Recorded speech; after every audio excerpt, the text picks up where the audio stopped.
Oke. Bismillahirrahmanirrahim. Assalamualaikum warahmatullahi wabarakatuh.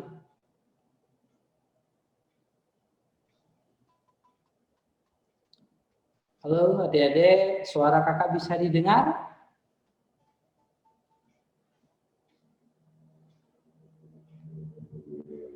Bisa didengar di tempatmu? Ini ada Andi Aisyah, Indria Hapsa, Retnawati ya. Gaida Naifa. Oke, bisa didengar nggak, Dek? Suara kakak? Bisa, Kak. Oke, berarti terdengar ya. Karena aku yang dengar. Oke, adik-adik, ini kelas 11 ya. Kita mulai dengan membaca basmalah. Bismillahirrahmanirrahim. Nah, hari ini kita akan belajar biologi ya bersama saya Kak Ariansa, biasanya dipanggil Kak Ari. Nah, adik-adik kelas 11, hari ini kita akan belajar tentang materi sel, ya, struktur dan fungsi sel bagian yang kedua.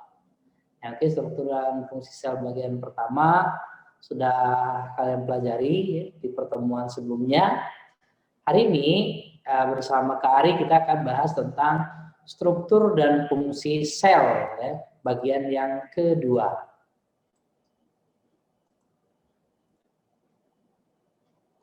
Nah, ini kan sudah bisa dibaca di tempatmu slide-nya ini? Bisa, Kak, bisa. Sudah tampil ya? Oke.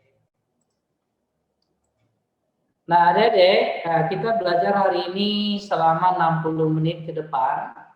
Nanti ada 3 sesi ya. Pertama ini kita ada jawab pertanyaan dulu di awal, kemudian selanjutnya nanti kakak jelaskan materi sekitar 45 menit dan 10 menit terakhir nanti tanya jawab. Jadi selama kakak menyampaikan materi, kakak sampaikan terus ya, semisalnya kalian ada pertanyaan bisa ditanyakan di akhir nanti ya 10 menit terakhir. Dan selain itu PPT-nya ini nggak di-share, jadi kalian bisa ini ya, bisa screenshot sendiri ya, atau buat catatan sendiri pada saat kakak menjelaskan. Nah, gitu ya, biar bisa dipahami. Nah, adik-adik, kita mulai saja ya. Jadi hari ini kita akan belajar struktur dan fungsi sel bagian yang pertama. Struktur dan fungsi sel bagian yang kedua maksud kakak ya. Struktur dan fungsi sel bagian pertama mungkin kalian sudah belajar tentang apa yang dimaksud dengan sel ya, jenis-jenis sel dan segala macam. Nah, hari ini kita akan belajar lebih detail lagi ini tentang sel ya, baik sel prokariotik, sel eukariotik ya. Kita akan lihat strukturnya, tapi sebelum sampai ke sana nih ada beberapa nih, coba kira-kira kalian udah tahu belum nih ya apa yang akan kita pelajari ini, sebagai gambarannya seperti ini. Coba nih kalian bisa jawab soal ini dan jawabnya di chat ya, private aja chatnya ke kakak, silakan. Organel sel berikut yang memiliki membran tunggal kecuali titik-titik. Oke, nah apa nih kira-kira? Ya, kalau kalian udah tahu jawabannya, yang sudah tahu silakan di chat ya ke kakak ya, chatnya private saja.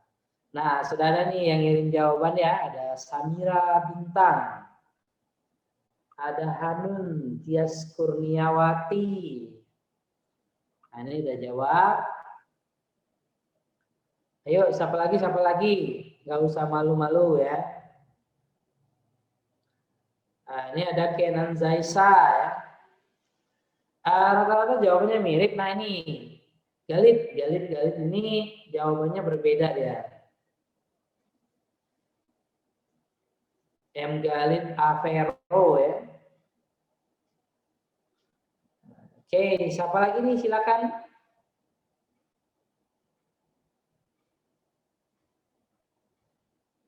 Halo, halo. Ini kita semuanya ada 35 ya. Kita semua 37. Oke, ini ada Andi Aisyah. Andi Aisyah sama dengan jawaban yang lain-lain. Naswa jawabannya beda lagi ya. Jadi ada yang jawab A, ada yang jawab C, ada yang jawab E, ada yang jawab B. Oke, nah disimpan dulu jawaban masing-masing ya. Kira-kira yang benar yang mana ya? Nah ini si Raja kok jadi ABCD. Oke ya, sip. Jadi disimpan dulu jawabannya masing-masing ya. Di kakak udah ada datanya. Lanjut nomor 2. Coba. Pengendali seluruh aktivitas sel merupakan fungsi dari titik-titik.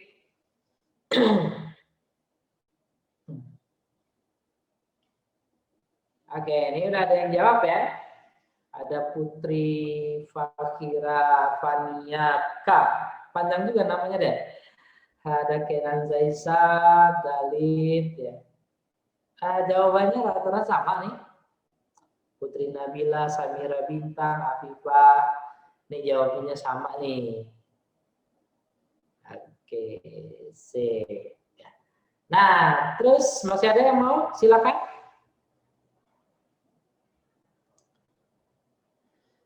Oke, Nailul Muna. Jadi ingat lagu kakak ya. Ya, Arsyikul Mustafa. Ya kan? Kita ada Nailul Munanya. Ada Ahmad Raihan, Muhammad Adeng ya, Adenggar, Salsabila, Aisyah, jadi pengen nyanyi Aisyah. Ada Raja Rizky. Nah ini udah pada jawab. Rata-rata jawabannya sama nih ya. Kalau yang nomor 1 tadi jawabannya ada yang berbeda. Oke, nah nomor 1 tadi ada yang benar tapi jumlahnya masih sedikit banget. Kalau yang nomor 2 ini rata-rata benar ya. Oke, kita lihat ya. Nah inilah adik-adik kira-kira yang akan kita pelajari hari ini, yaitu bagian-bagian sel beserta fungsi-fungsinya ya. Kita mulai. Silakan disimak. Nanti kalau ada pertanyaan disimpan dulu, nanti akan ditanyakan di 10 menit yang terakhir ya. Nah, hari ini kita akan belajar struktur dan fungsi sel bersama Kak Aryansa, biasa dipanggil Kak Ari. Oke. Adik-adik, jadi waktu kemarin kalian sudah belajar bahwa sel adalah unit struktural dan fungsional terkecil penyusun makhluk hidup. Di mana kata-kata sel itu pertama kali diungkapkan oleh ilmuwan yang bernama Robert Hooke. Ya kan? Masih ingat kan? Nah, Robert Hooke itu mengamati sayatan gabus. Itu yang pertama kali mengungkapkan istilah sel. Sel artinya ruangan yang sempit ya, atau ruang kecil. Di Indonesia masih dipakai. Jadi kalau orang ada yang habis berbuat kejahatan masuk sel, maksudnya itu ruangannya sempit gitu ya. Nah, adik-adik, ternyata setelah diamati lebih jauh oleh berbagai macam ilmuwan biologi, ya ada Rudolf Virchow, Sladen, Schwann, ya, Purkinje, dan segala macam, itu kemudian ternyata di dalam sel itu tidak hanya ruangan saja, ya kan? Terus apa dong? Ada isi-isinya rupanya, bagian-bagiannya.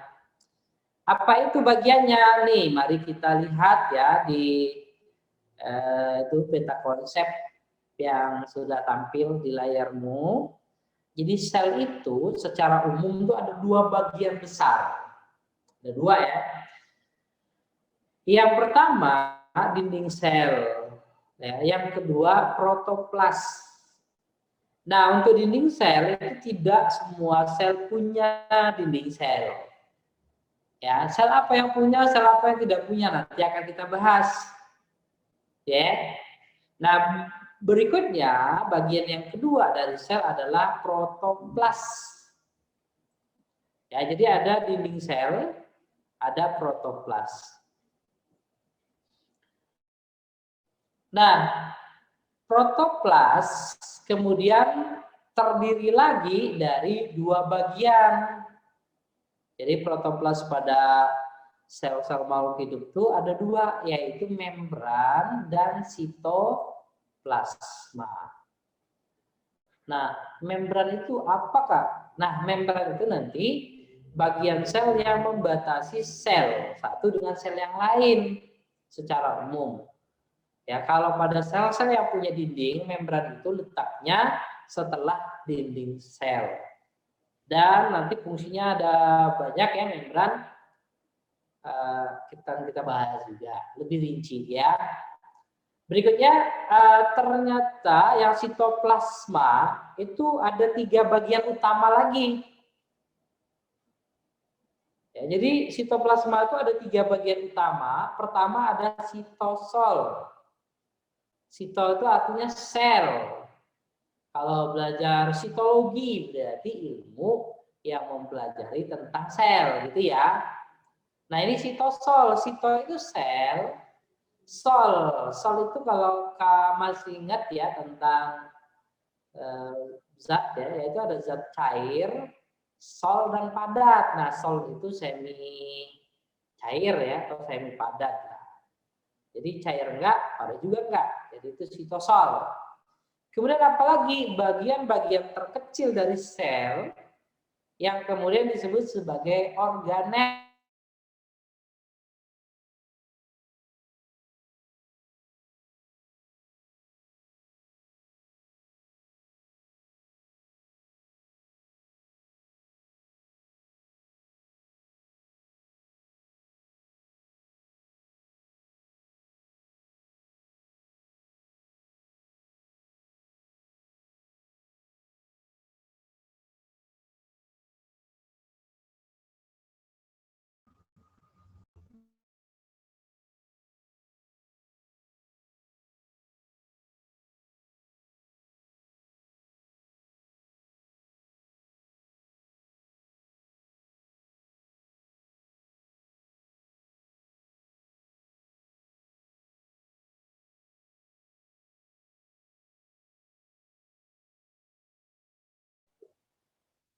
Oke, mohon maaf tadi jaringannya terputus ya infonya.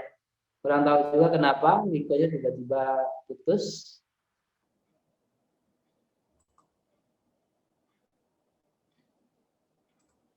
Tadi kita sampai mana ya?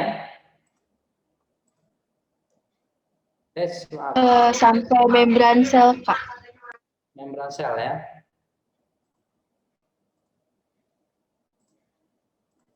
Ini dia. Oke, membran sel ya. Ya, Kak. Sekarang udah sitosol organela. Oh ya, sitoplasma ya. Sip, mantap. Nah, sitoplasma itu ada 3 bagian ya. Sitosol, organel, dan sitoskeleton. Nah, kita lanjut. Lanjut ya. Nah, nanti ada istilah-istilah nih di bawah nih, ada protoplastida. Protoplastida itu sel tumbuhan kalau dinding selnya dihilangkan. Ya, kemudian sitoplasma, bagian sel sebelah dalam membran plasma. Sitosol, bagian gel yang terdapat pada sitoplasma, ya. Nah, ini kita lanjut dulu. Nah, ingat ya, jadi ini bagian besarnya nanti ya dibagi lagi. Yang organel, ya, organel nih. Yang organelnya itu ada 2 bagian besar. Yang pertama namanya organel yang punya sistem membran. Jadi punya membran. Membran itu pembatasnya ya. Jadi dia punya membran. Yang kedua adalah tanpa membran. Ya. Jadi ada yang punya sistem membran dan ada yang tidak punya membran. Nah, organel yang punya membran Itu ada dua macam lagi. Ada yang membrannya ganda, ganda itu artinya dua. Dan ada yang membrannya tunggal, membrannya cuma satu. Ya. Nah, yang membrannya ganda ini ada 3 organel, yaitu nukleus, ya, atau inti sel, mitokondria, kemudian plasma atau kloroplas. Jadi kalau ditanya organel sel yang membrannya ganda apa saja? 3 ya. Ada nukleus, mitokondria, dan plasmida. Sip ya. Kemudian ada organel sel ya, yang dia membrannya cuma satu atau tunggal. Nah, organel apa saja yang membrannya tunggal? Yang pertama adalah RE. RE itu disingkat sih ya, yaitu retikulum endoplasma. Nanti ada 2. Ada retikulum endoplasma kasar dan ada retikulum endoplasma halus. Gitu ya. Ada retikulum endoplasma kasar dan ada retikulum endoplasma yang halus.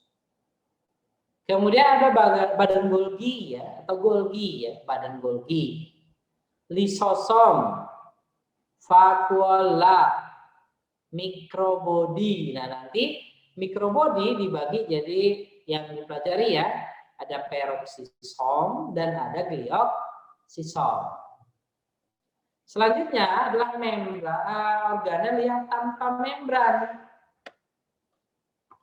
Kalau organel yang tanpa membran itu ada 2, ribosom dan sentriol. Oke. Nah, sampai di sini sudah di SS belum? Dari yang pertama nih. Sudah. Yang ini nggak perlu ya. Yang ini nih sudah ya. Sudah semua. Ini kakak mau geser lagi kalau sudah semua. Oke. Yang sekarang yang ini. Ya, silakan. Sudah juga ya? Mari kita lanjutkan lagi. Nah, adik-adik, waktu pertemuan sebelumnya ya sudah dibahas bahwa sel itu ada 2 macam. Yaitu sel prokaryotik dan sel eukaryotik. Benar nggak? Sel prokaryotik dan sel eukaryotik. Sel prokaryotik adalah sel-sel ya. Oh ya, kalian benar kan? Atau kurang jelas bilang aja ya. Boleh lewat chat atau ngomong langsung juga nggak apa-apa. Jadi biar kakak nggak ceramah aja ya, gitu boleh. Tapi kalau bentuknya pertanyaan nanti di terakhir biar kita lebih enak ya. Oke. Nah, sel prokaryotik adalah sel-sel yang tidak memiliki membran inti. Nah, sel-sel ini prokaryotik itu tidak punya nukleus, ya, tidak punya inti sejati. Dia hanya punya inti semu yang disebut nukleoid. Nah, di sini ada keterangannya ya, nukleoid. Oke. Dan bagian-bagian selain nukleoid apa nih? Ada ribosom, ada membran, ya, ini membran sel, membran plasma itu membran sel. Kemudian ada dinding sel, jadi prokaryotik itu punya dinding sel juga, dan bagian luarnya adalah kapsul. Ya. Ada flagel sebagai alat geraknya. Pili itu rambut-rambut halus, biasanya nanti digunakan untuk melekat. Kemudian ada granula penimbun, biasanya untuk menimbun zat-zat tertentu ya. Nah, ini coba diperhatikan, bagiannya sederhana ya. Hanya ini nih, ada kapsul, dinding sel, kemudian membran sel, nukleoid ya atau inti semu, ribosom, kemudian penimbun, ada rambut halusnya atau pili dan flagela. Ini ya kalau sel prokariotik. Contoh sel prokariotik apakah? Bakteri dan alga biru. Oke, nah ini sudah di SS. Sudah ya? Halo, kita lanjut ya. Halo D, sudah di SS ya? Kak. Oke. Kak. Kak. Nailul Muna. Manggilnya apa? Panggilannya siapa Nailul Muna? Panggilannya siapa Nailul Muna? Una. Una ya. Una ya. Iya. Oke, kita lanjut nih. Nomor ya. Oh, jadi nomor. Soal aja. Nah, selanjutnya kalau tadi adalah sel prokariotik. Coba sekali lagi prokaryotik itu sangat sederhana bagian-bagiannya. Cuman ini ya, kita akan bandingkan dengan sel-sel yang makan pakai sate ayam aja. Enggak mau pakai sate ayam. Mau transfer. Mau ayam geprek dong. Sate ayam. Ayam geprek. Ayam di mana? Ayam sudah jual kering, belum lagi selesai. halo Kenan Tati. Transfer sih, Pak. Ya mah yang bakar mah. Hah? Yang bakar.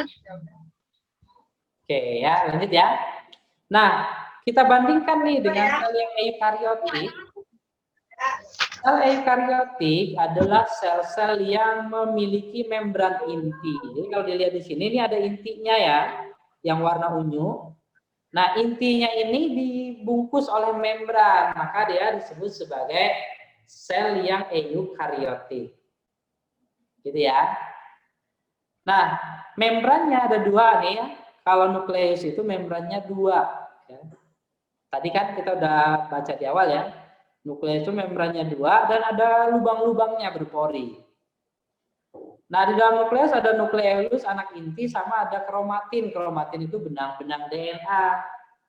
Fungsi dari nukleus, ya, nanti akan kita bahas lebih lanjut ya. Secara singkat, nukleus ini berperan mengatur seluruh kegiatan sel.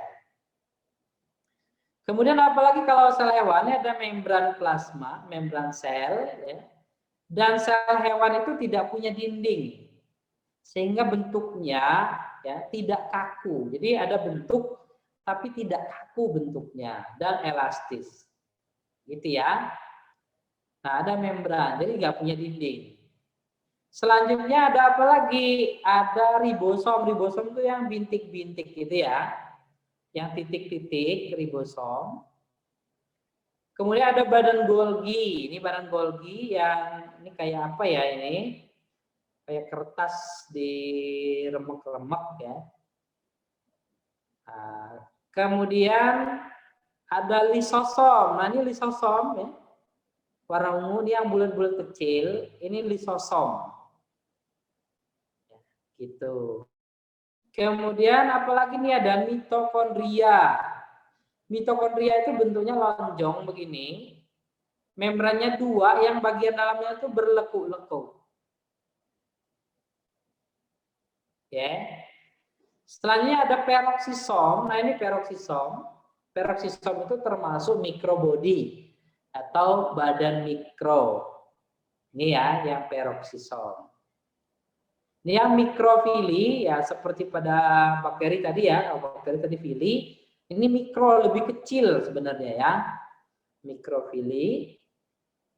Selanjutnya ini ada mikrotubulus, rangka sel ya.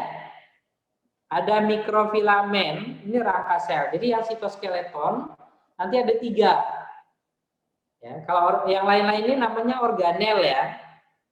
Cairan di dalamnya namanya sitosol. Jadi cairan yang ngisi-ngisi di antara organel ini namanya sitosol. Dan rangka-rangka sel namanya sitoskeleton tuh, ada mikrofilamen, ada mikrotubulus dan filamen intermediate. Selanjutnya ini ada retikulum endoplasma kasar dan retikulum endoplasma halus. Oke, jadi ada 2 nih. Kalau yang kasar itu dia ada bintik-bintiknya, ada ribosomnya. Sehingga nanti area kasar ini berperan juga dalam sintesis protein. Ya. Ada sentrosom. Nah, ini kakak tandai. Kalau bagian yang ditemukan pada bakteri dan sel hewan hanya satu nih, ribosom. Selebihnya itu di bakteri nggak ada. Ya. Kemudian nanti bagian-bagian pada sel hewan ini ada beberapa bagian yang tidak ditemukan pada sel tumbuhan, yaitu lisosom dan sentriol atau sentrosom. Gitu ya. Nah, nanti diingat. Oke, nah ini bagian-bagian dari sel hewan. Sel hewan itu termasuk sel yang bersifat eukariotik. Nah, kalau mau DSS silakan.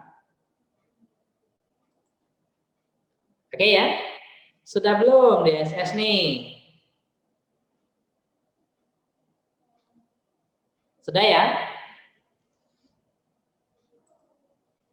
Oke, sudah. Ahmad Zidan Ali ya. Siap. Yang lain insya Allah sudah juga ya. Putri Fakira, Galid Avero. Kita lanjut ya. Selanjutnya adalah sel tumbuhan. Nah, ini adalah bagian-bagian sel tumbuhan. Sel tumbuhan itu ada dinding selnya. Ini dinding sel. Nah, dinding sel itu tidak ditemukan pada sel hewan ya. Kalau sel bakteri, sel jamur, sel tumbuhan itu ada. Ini dinding sel. Dinding sel itu membuat bentuknya itu menjadi kaku dan tetap. Nah, berikutnya apa lagi? Ya, ini tidak ada pada sel hewan ya. Plasmodesma. Plasmodesma itu lubang-lubang pada dinding sel. Ya, jadi dinding itu ibaratnya kayak kamar, kamarnya dindingnya tembok, ya kan? Nah, lubang-lubang ini jendela, kemudian pintu, ya, lubang-lubang ini yang disebut dengan nanti namanya noktah, ya. Jadi lubangnya noktah. Nanti di dalam lubangnya ada sitoplasma yang masuk, ini kan sitoplasma yang masuk menjulur namanya plasmodesmata. Ya, membran ini membrannya itu ke dalam ya. Selanjutnya kloroplas atau plastida ini hanya ada pada tumbuhan. Pada sel-sel hewan tidak ada. Membrannya dua ya, kan tadi di awal sudah kita bahas bahwa organel yang membrannya dua itu termasuk adalah plastida atau kloroplas. Nah, ini gambarnya. Kalau gambarnya berwarna biasanya kloroplas itu warnanya hijau. Ya. Kalau nggak berwarna, lihat aja ada tumpukan-tumpukan koinnya dan bentuknya seperti ini, yaitu berarti kloroplas. Oke, selanjutnya ada mikrotubus, mikrofilamen ini sama ya sebagai rangka sel. Nah, ini juga berbeda nih dengan sel hewan. Kalau sel tumbuhan itu dia punya vakuola. Vakuola itu ukurannya besar. Oke. Kalau sel hewan itu sebagian besar tidak punya vakuola. Kalaupun ada yang punya vakuola, ukurannya kecil. Gitu ya. Ribosom sama nih ada. Area kasar, area halus sama. Nukleusnya sama. Ya. Dan badan Golgi, ini badan Golgi sama. Oke. Oh iya. Nah, adik-adik, sel-sel eukariotik itu semuanya punya nukleus. Ya, punya nukleus.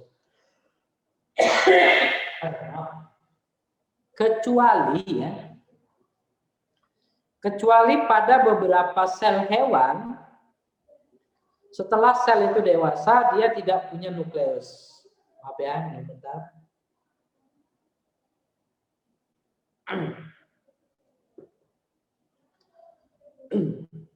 Nah, pada sel-sel hewan ada beberapa sel yang setelah dia dewasa itu nukleusnya menghilang, yaitu contohnya eritrosit. Eritrosit itu sel darah merah ya, begitu. Maaf ya, sebentar. Jadi kalau di awal, di saat dia masih muda, eritrosit itu punya inti. Tapi setelah dewasa, intinya menghilang. Ya, eritrosit. Sip ya. Nah, ini yang kakak lingkar-lingkarin, ini yang ditemukan pada sel tumbuhan, tetapi tidak ditemukan pada sel-sel hewan atau sel-sel yang bersifat prokariotik. Silakan kalau mau DSS dulu. Sudah? Sudah ya? Oke, kita lanjut. Mai Zahra, Una. Oke, ini ada pertanyaan Kak, kenapa eritrosit nukleusnya hilang ya? Nah, nanti akan kakak jawab nanti ya. Setelah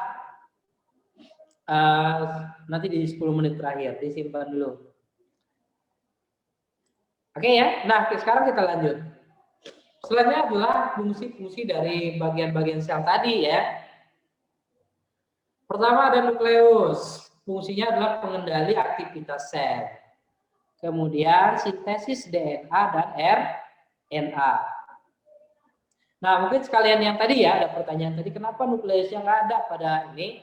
Jadi pada sel darah merah, ya, dia selnya itu tidak mengalami pembelahan lagi sel darah merah dewasa, ya, sehingga dia tidak memerlukan DNA maupun RNA. Nah, dengan hilangnya DNA dan RNA itu menambah fungsi. Fungsi eritrosit itu kan untuk mengikat oksigen ya, sehingga nanti dia lebih fokus mengikat oksigen. Dan kalau sudah sampai umurnya 120 hari dia mati. Jadi dia tidak perlu memikirkan mau membelah diri, sehingga tidak memerlukan DNA dan RNA atau dengan kata lain nukleus. Ya, begitu. Kemudian ada membrannya. Membran pada nukleus itu ganda dan berpori-pori ya. Jadi ingat kalau pada nukleus itu membrannya berpori. Fungsinya mengendalikan seluruh aktivitas sel. Tadi di pertanyaan ada ya? Ya, kalian bisa semua jawabnya tadi. Oke.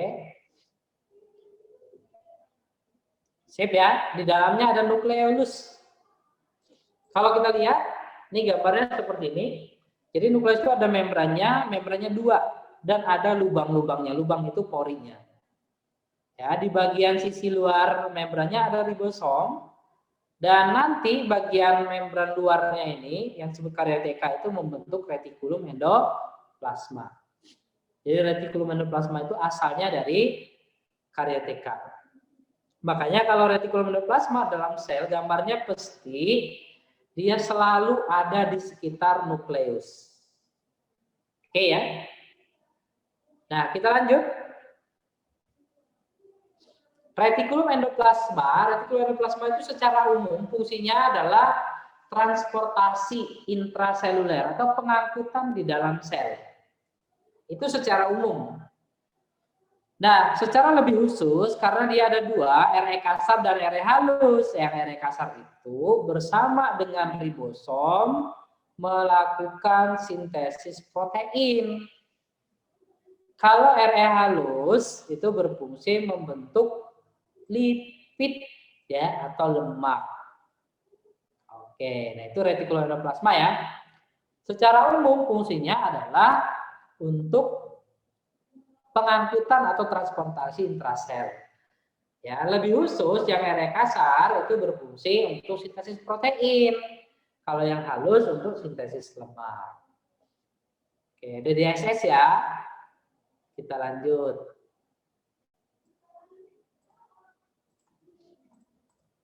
Ini gambar retikulum endoplasma kasar dan halus. Yang halus itu dia lebih mirip seperti saluran.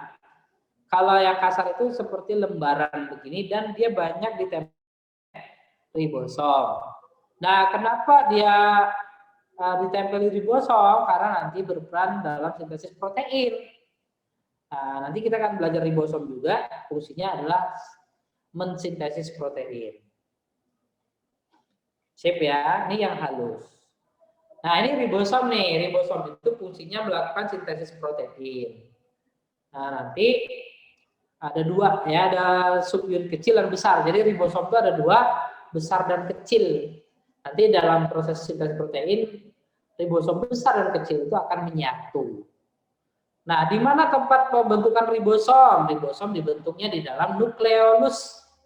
Makanya nukleus itu ada porinya, sehingga nanti ribosom, RNA itu bisa keluar dari dalam nukleus karena ada porinya.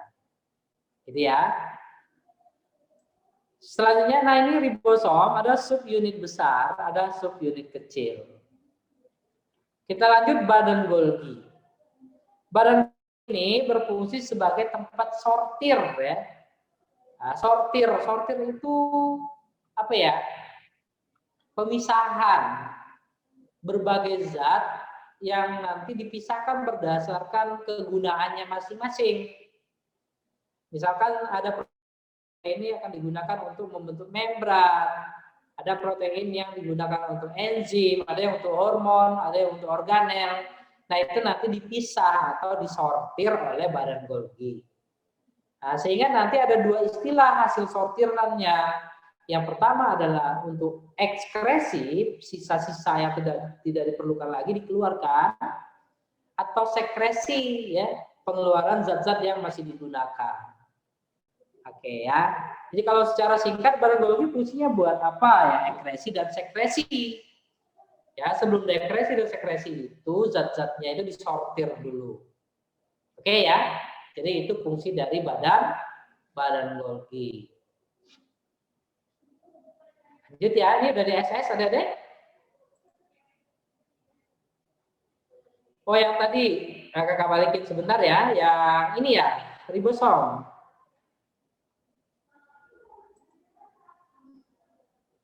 Oke, ini ribosom, kemudian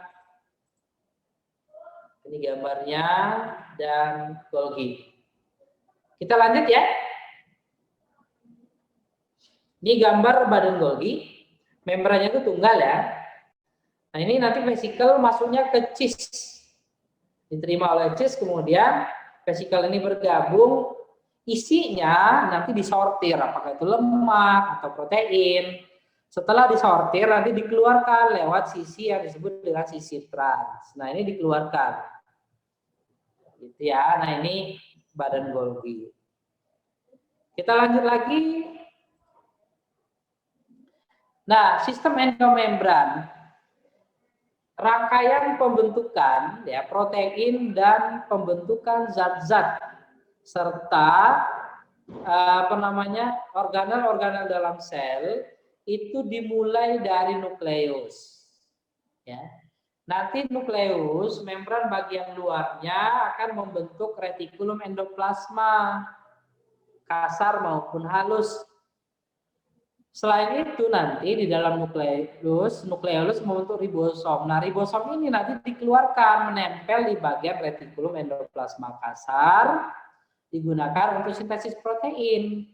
Setelah protein itu disintesis, kemudian dibungkus, namanya ini ya, vesicle transport. Setelah dibungkus dibawa ke badan Golgi. Di badan Golgi protein-protein yang dibawa tadi disortir ya.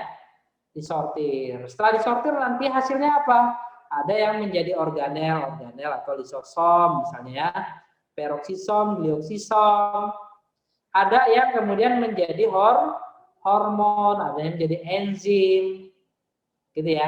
Nah, rangkaian ini mulai dari nukleus, retikulum endoplasma kasar, membentuk badan Golgi kemudian mensortir protein atau lemak, ya, kemudian dilepaskan lagi hasilnya, bisa membentuk organel, bisa membentuk membran sel, bisa membentuk enzim, bisa membentuk hormon.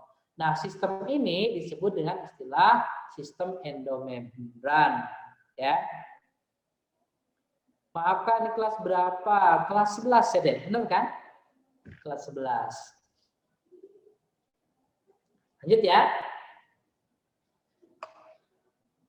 Oke, kita lanjut nih.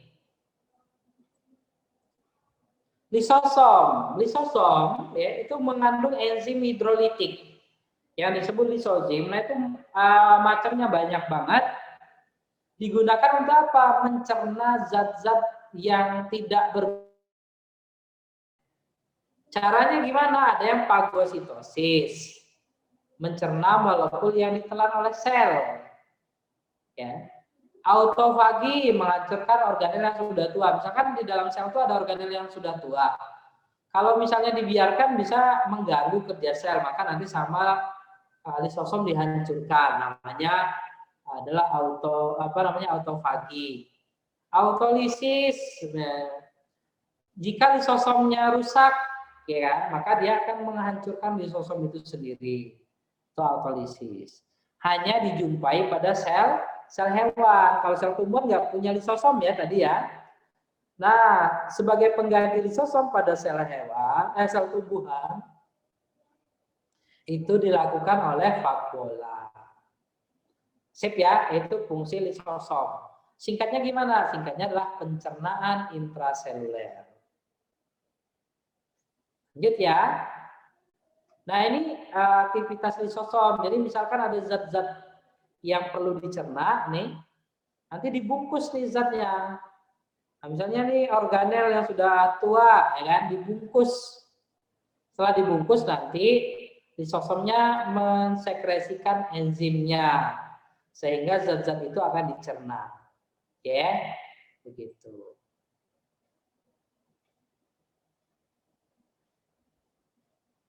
Oke ya. Nah, ini silakan di SS. Kita lanjut. Badan mikro. Tadi bagiannya ada badan mikro ya, ada peroksisom sama glioksisom. Peroksisom itu mengandung enzim katalase. Fungsinya buat apa Kak peroksisom? Yaitu menetralkan racun peroksida atau H2O2 yang nanti diuraikan oleh peroksisom dengan enzim katalasenya menjadi H2O dan O2. Kalau peroksida itu berbahaya bagi sel. Tapi kalau sudah diubah menjadi H2O2 dan oksigen itu tidak berbahaya lagi. Ya, itu fungsi peroksisom. Selanjutnya adalah glioksisom. Kalau glioksisom ini hanya ditemukan pada sel-sel tumbuhan saja. Fungsi dari glioksisom adalah untuk daur glikosilat. Apa itu? Yaitu pengubahan lemak menjadi glukosa pada proses perkecambahan biji. Gitu ya. Jadi pada tumbuhan itu dia bisa mengubah lemak menjadi glukosa karena dia punya glioksisom. Kalau hewan Kak nggak bisa. Makanya kalau udah gendut banyak lemaknya itu susah mau ngurusinnya. Kenapa? Karena kita nggak punya glioksisom. Kalau punya glioksisom nanti diubah nih. Lemak-lemak yang tertumpuk itu sama glioksisom diubah jadi glukosa sehingga bisa dipakai buat energi. Tapi sayangnya tidak ada pada manusia dan hewan ya. Glioksisom hanya ada pada tumbuhan saja. Sip ya. Lanjut lagi mitokondria. Mitokondria termasuk organel yang bermembran ganda ya. Membrannya ada 2. Fungsinya buat apakah? Fungsinya adalah untuk respirasi sel, menghasilkan energi berupa ATP. Ya, itu mitokondria. Ditemukan pada sel hewan maupun sel-sel tumbuhan. Membrannya ganda juga ya. Nah, yang punya membran ganda ini juga punya DNA dan punya ribosom. Nukleus punya DNA, ribosom. Ya, mitokondria punya nukleus, punya ribosom, membrannya ganda ya. Bedanya kalau mitokondria itu membran dalamnya membuat lekukan, kalau membran ganda pada nukleus itu dia membentuk pori. Oke, lanjut ya. Ini mitokondria bentuknya seperti kacang merah begini ya. Dalamnya ada lekukan-lekukan ini. Ini adalah lekukan dari membran dalam yang disebut kriste. Apa fungsi kriste Kak? Nanti ya kelas 12 kalian akan belajar tentang respirasi sel. Oke, kita lanjut dulu ya. Plastida. Nah, plastida adalah bagian sel yang hanya ditemukan pada sel-sel tumbuhan. Nah, di plastida itu ada banyak mengandung ini ya, mengandung pigmen, terutama adalah pigmen klorofil yang ada di kloroplas. Fungsinya buat apa sih Kak? Fungsinya adalah untuk fotosintesis. Jadi plastida ini berperan untuk fotosintesis. Ya, nanti di dalam plastida itu ada kloroplas. Di dalam kloroplas itu mengandung klorofil. Oke. Nah, ternyata selain klorofil, kloroplas juga di plastida itu ada apa aja? Ada kromoplas. Kromoplas itu mengandung ya warna-warna pigmen selain klorofil. Misalnya apa Kak? Misalnya nih xanthofil, phycoerythrin, ya, phycocyanin, phycoerythrin, warna merah, biru, ya kan? Keemasan, coklat. Nah, itu disimpan di dalam kromoplas. Oke ya. Amiloplas, tempat menyimpan amilum. Ada proteinoplas, tempat menyimpan protein, dan elaioplas untuk menyimpan lemak. Nah, itu ya di plastida. Nah, ini struktur kloroplas atau plastida. Lanjut lagi, vakuola. Nah, vakuola ini pada hewan jumlahnya ukurannya kecil, ya kan? Biasanya nanti untuk pencernaan. Contohnya pada sel-sel ameba. Kalau pada sel tumbuhan, vakuolanya itu ukurannya besar, ya. Dan fungsinya yang pertama pengganti lisosom. Yang kedua mengatur kadar air dalam sel tumbuhan. Yang ketiga sebagai gudang penyimpanan. Apa saja yang disimpan? Protein, zat makanan yang lain, lemak, warna bunga atau antosianin, ya. Jadi kalau warna bunga, ya, antosianin itu tidak disimpan di kromoplas ya, tapi disimpan di dalam vakuola. Ya, gitu. Nih, jadi ini banyak fungsinya nih ada di sini ya. Oke, nah itu kalau vakuola. Selanjutnya adalah sentriol. Sentriol hanya ditemukan pada sel hewan. Fungsi sentriol adalah sebagai pembentuk benang spindle yang berperan dalam pembelahan sel. Ya, hanya ditemukan pada sel-sel hewan. Berikutnya sitoskeleton atau rangka sel. Sitoskeleton ada 3 macam, ada mikrofilamen, ya, mikrotubulus, dan filamen intermediate. Oke, ini sudah di SS. Kita lanjut ya. Kita lanjut. Nah, ini mikrotubulus. Fungsinya apa nih? Menjaga bentuk sel, pergerakan sel, pergerakan kromosom saat pembelahan sel, pergerakan organel. Ini fungsi mikrotubulus. Dari SS ya. Selanjutnya adalah mikrofilamen. Fungsinya adalah menjaga dan mengubah bentuk sel, kontraksi sel otot, pergerakan sel ameboid, siklosis, dan sitokinesis. Ini fungsi dari mikrofilamen. Ini gambarnya ada di pojoknya ya. Selanjutnya, yang terakhir, yang filamen intermediate. Fungsinya buat apa nih? Menjaga bentuk sel, menjaga posisi nukleus dan organel, membentuk lamela inti. Nah, adik-adik, itulah sitoskeleton. Ada 3 ya. Yaitu ada mikrofilamen, mikrotubulus, dan filamen intermediate. Nah, sekarang nih, coba sambil kita nunggu ada yang bertanya, siapa yang bisa jawab ini nih? Apa jawabannya nih? Yuk, silakan. Boleh ngomong langsung atau di chat. Apa jawabannya ini?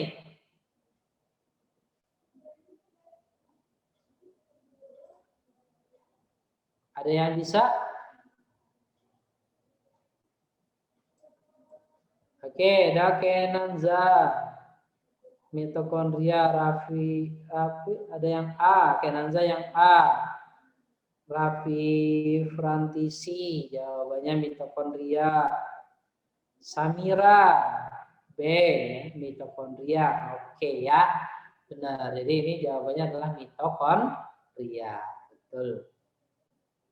Nah ini, oke. Nah yang mau bertanya silahkan deh. Kita masih ada waktu. Yang eritrasi tadi udah kakak jawab ya.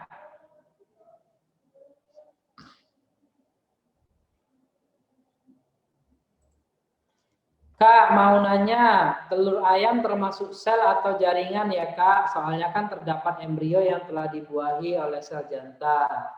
Itu tetap termasuk sel atau jaringan. Nah, telur, ya, telur itu masih termasuk sel. Ya. Jadi telur itu termasuk sel yang ukurannya besar. Sel yang paling besar apa? Sel yang paling besar adalah telur burung unta. Kak, kan di situ di dalamnya udah ada embrionya. Nah, embrio itu masih belum berkembang, ya. Jadi dia masih bagian yang belum berkembang menjadi bagian itu baru bakal embrio ya. Yang nanti dia baru akan tumbuh jika dierami. Jadi masih termasuk sel. Oke, nah kalau telur yang udah mau menetas, nah itu bukan sel lagi ya, itu udah menjadi organisme ya, atau individu. Jadi tergantung, kalau ini pertanyaannya ini yang masih punya embrio itu masih sel. Sip. Ada lagi yang lain? Ini ada Ahmad Zaidan. Kak mau tanya dong, boleh. Kalau salah satu penyusun sel rusak, misalnya mitokondria rusak, apakah sel masih bisa bekerja atau bagaimana? Jadi sel itu ibarat tubuh kita, jadi dia saling bekerja sama. Jika ada satu bagian yang rusak, maka paling minimal ya kerjanya akan terganggu. Tapi kalau misalkan ya yang seperti ditanya tadi mitokondrianya rusak, ya sel itu pasti akan mati. Kenapa? Karena mitokondria itu sangat penting bagi sel, yaitu menghasilkan energi. Ya. Jadi kalau sel tidak menghasilkan energi, ya mati. Gitu. Jadi tergantung yang rusak itu bagian mana. Ada yang misalnya hanya mengalami mutasi. Nah, kalau mengalami mutasi nanti selnya mengalami kelainan. Bisa selnya menjadi bentuk lain, misalnya sel-sel kanker. Gitu ya. Sip. Oke, bisa dipahami Zaidan? Kak, ini PPT-nya boleh di-share. PPT-nya nanti ke host saja ya. Karena kalau PJJ yang ini kan nanti di sekolah PPT-nya. Jadi kalian bisa tanya ke hostnya. Kak, aku boleh ini yang sentriol, boleh nih kakak back ya. Sentriol. Nah ini sentriol deh. Yang mau DSS yang mana nih? Yang ini udah ya? Oke, yang strukturnya. Ini strukturnya. Syamira. Sama-sama. Nah, masih ada waktu nih, kita 4 menit. Siapa yang mau bertanya lagi boleh. Kak, boleh lihat yang sebelum mitokondria? Boleh. Selama masih ada waktunya, boleh. Yang ini deh, badan mikro. Bener nggak?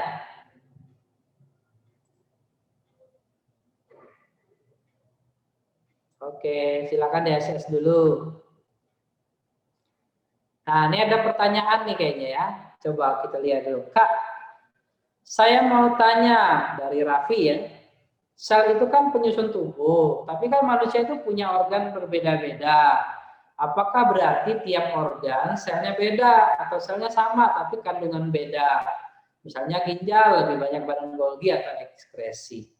Nah, adik-adik, jadi kalau masih ingat ya, nanti ada sel. Sel adalah unit struktural fungsional terkecil penyusun makhluk hidup. Kemudian nanti sel yang mempunyai bentuk dan fungsi yang sama membentuk jaringan. Jadi kalau jaringan itu selnya punya bentuk dan fungsi yang sama. Oke, berarti Kak kalau gitu setiap jaringan punya bentuk dan fungsi sel yang berbeda? Iya, beda jaringan nanti bentuk sel dan fungsinya berbeda. Kemudian jaringan itu membentuk organ. Organ adalah kumpulan dari beberapa jaringan yang menjalankan fungsi bersama. Kalau sudah organ, ya, itu sel-selnya bisa berbeda bentuk, berbeda fungsi, tapi menjalankan fungsi bersama. Contohnya gini, dalam jaringan itu ada sel, di organ itu ada jaringan otot, tersusun dari sel-sel otot. Ada jaringan saraf, tersusun dari sel-sel saraf. Ya kan selnya beda tuh bentuknya ya dan fungsinya. Nanti juga ada jaringan ikatnya, ada jaringan darahnya dan seterusnya. Gitu. Jadi kesimpulannya gimana? Jadi kesimpulannya kalau jaringan itu selnya masih sama fungsi dan bentuknya. Ya. Kalau sudah organ itu udah berbeda-beda nih bentuk dan fungsinya, tapi mereka menjalankan fungsi secara bersama. Ya, bisa jadi ya, misalkan kalau di ginjal misalnya organnya sel-selnya lebih banyak mengandung organel tertentu. Bisa jadi begitu ya.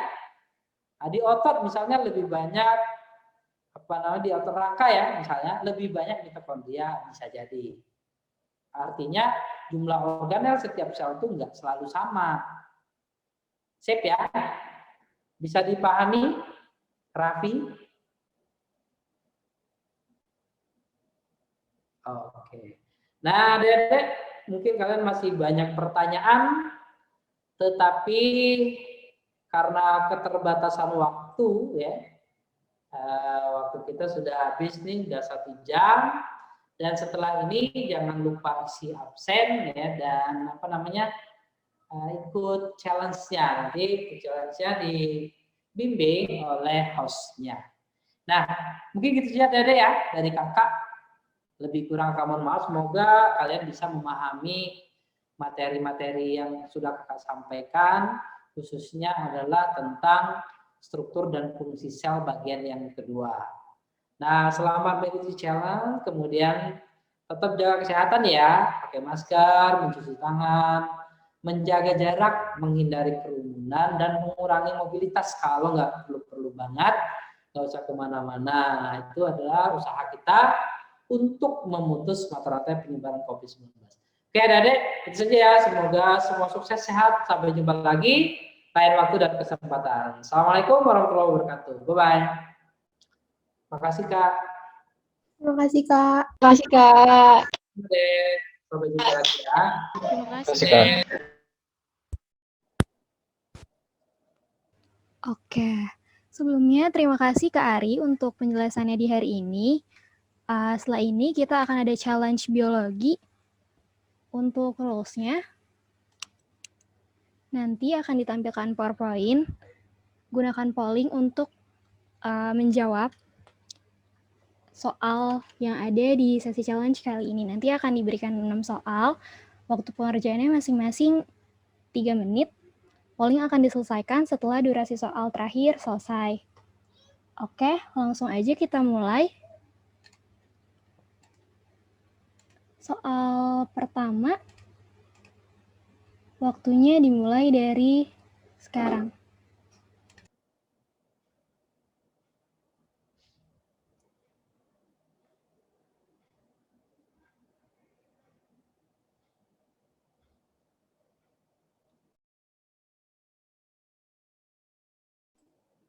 Assalamualaikum Kak, saya izin lab ya Kak.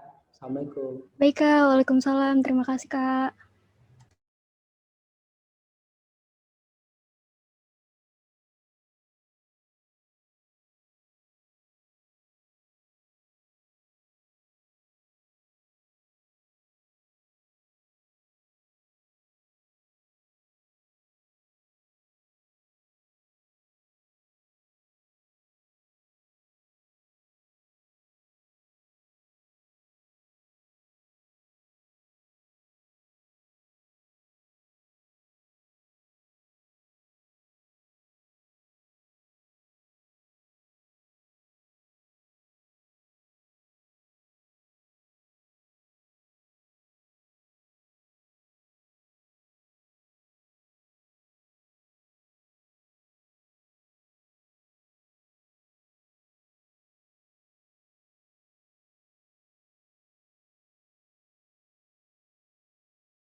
Oke, kita next ke soal selanjutnya. Waktunya dimulai dari sekarang.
Oke, kita next ke soal selanjutnya. Waktunya dimulai dari sekarang.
Oke, kita lanjut ke soal nomor 4.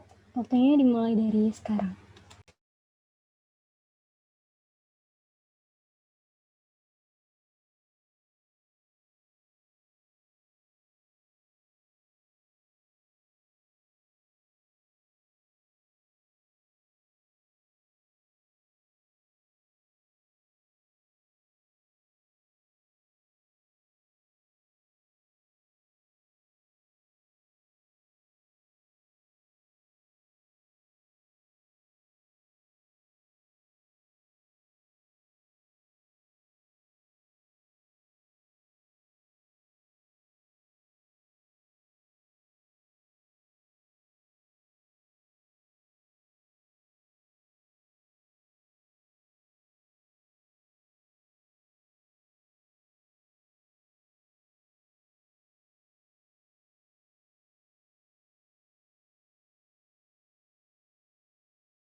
Oke, next ke soal nomor 5. Waktunya dimulai dari sekarang.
Lanjut ke soal terakhir.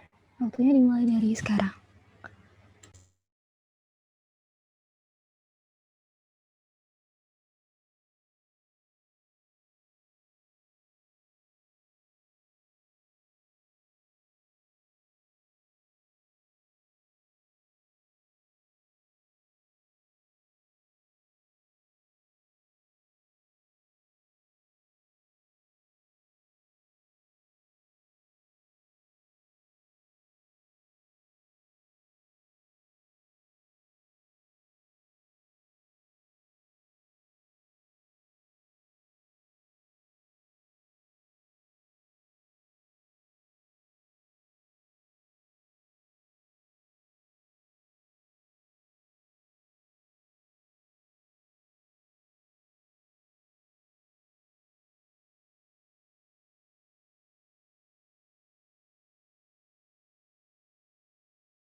Waktunya sisa 20 detik lagi. Yang udah selesai boleh langsung di-submit aja pollingnya.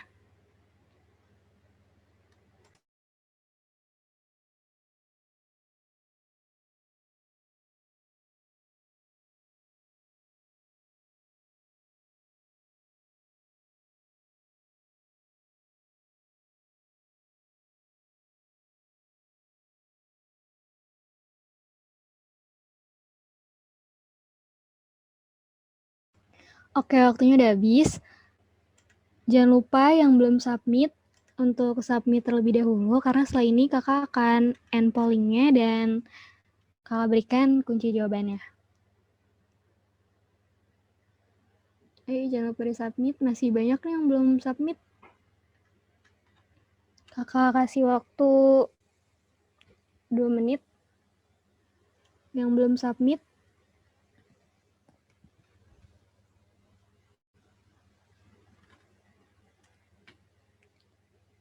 Kalau ada yang belum isi lembar pollingnya atau karena pollingnya bermasalah, boleh langsung chat di kolom chat ya.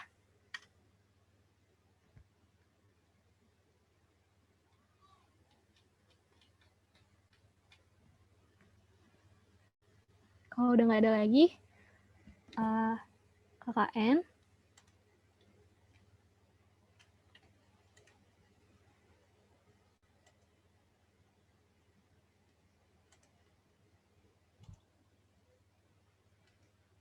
Ini untuk kunci jawabannya. Terima kasih teman-teman yang udah join sesi challenge dan live class hari ini. Nanti di akhir bulan, kita akan bagikan hadiah atau giveaway untuk kalian yang udah juara dan sudah berpartisipasi dalam challenge kali ini. Jika ada soal yang ingin ditanyakan, boleh menggunakan fitur aplikasi, fitur konsol pada aplikasi sekolah atau bagi siswa NF, silakan hubungi kakak di lokasi. Selanjutnya, kita akan lanjut ke sesi 2 untuk mata pelajaran kimia. Terima kasih sekali lagi. Sampai jumpa di live class sesi kedua. Wassalamualaikum warahmatullahi wabarakatuh. Waalaikumsalam, Kak. Terima kasih, Kak. Sama-sama.